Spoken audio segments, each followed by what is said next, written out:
नमस्कार, मी ऐश्वर्या कुलकर्णी तुमचं मराठी मनोरंजन विश्वात खूप खूप स्वागत करते. आज आपण आलो आहोत रघु 350 याच्या म्युझिक लॉन्चला आणि पोस्टर लॉन्चला, आणि आपल्यासोबत आहे याच्यामध्ये एक रॅप सॉन्ग गायलेले गायक.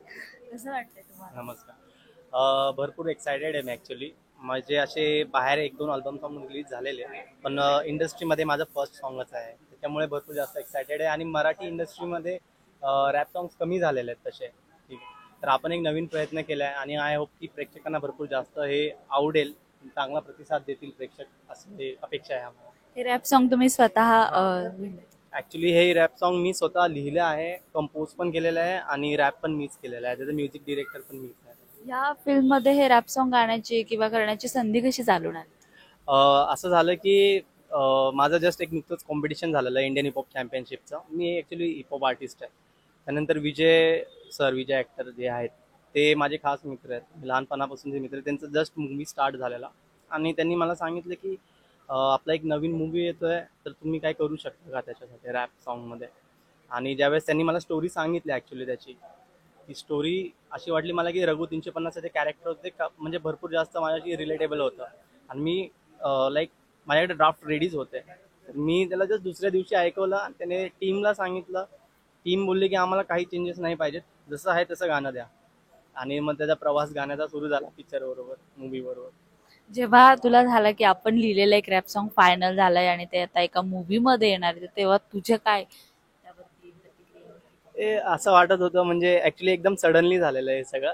आणि म्हणजे अनएक्सपेक्टेड होतं, एकदम सडन झालेलं सगळं. आणि भरपूर म्हणजे एक बोलतात ना, एक ब्लँक होतो, मी ब्लँक स्पेस होतो की ना एक्सायटेड आहे ना, कारण की सगळ्या सडन गोष्टी झालेल्या आणि मला टाइमच भेटला नव्हता मला एक्साइट होऊन हॅपी वगैरे करायला. पटापट मी लिहिलं दिलं. At the end of the day मला भरपूर जास्त म्हणजे असं वाटलं की एक चान्स भेटतो इंडस्ट्रीमध्ये आपल्याला, आणि माझं फर्स्ट इंडस्ट्रीमध्येच माझं सॉन्ग जात आहे. तर त्यासाठी एक विजय सर आणि आपले जे संतोष भोसले सर आहेत त्या सर्वांना धन्यवाद देण्याची विचार करतो. आता एक फिल्म तर तुझी म्हणजे एंट्री तर झाली आहे, तर पुढच्या 2-3 वर्षात तू स्वतःला कुठे बघतोस किंवा तुझे काय स्वप्न आहेत? ॲक्च्युली मी जसं मी तुम्हाला मगाशी सांगितलं की मी प्रोफेशनली डान्सर आहे, डान्स टीचर आहे, कोरिओग्राफर पण आहे. तर इंडियन हिपहॉप चॅम्पियनशिपमध्ये मी ब्राऊन मेडलिस्ट आहे ऑलरेडी, जेवरती ABCD 2 मूवी निघालेला. आणि रॅप हा माझा सेकंड प्रोफेशन होता. तर येणाऱ्या 2-3 वर्षामध्ये मी असं बघतो की जसे मायकल जॅक्सन होते, ते स्वतः सिंगिंग पण करायचे आणि पॉप सिंगर होते ते, आणि डान्स पण करायचे.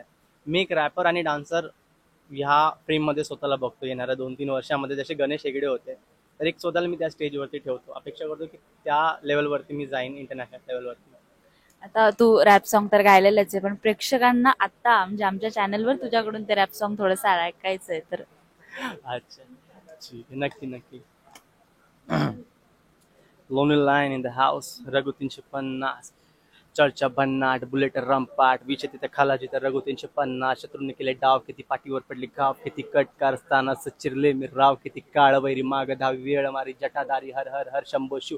महाकाळ पाठीशी विजलेल्या आगीतून उठलो मी राखीतून, गेम शिकाऱ्यांचा सिंह सुटला रे पिंजऱ्यातून, मोरके परार पोट्यात थर्रार, भाऊंच्या एंट्रीनी उठला बाजार, आपल्याच्या डोळ्यात परकी नजर, सुरू झाला खेळ डावाची कतल. हे बाळा राडा नाही करायचा, झालेला वार नाही काढायचा, येडा नाद नाही करायचा, बाप दिसला की सलाम ठोकायचा. खूप खूप खूप सुंदर. तुला तुझ्या रॅपच्या करिअरसाठी, मूवीसाठी आणि येणाऱ्या तुझ्या भविष्यासाठी आमच्याकडून खूप खूप शुभेच्छा. Thank you, thank you so much. Thank you.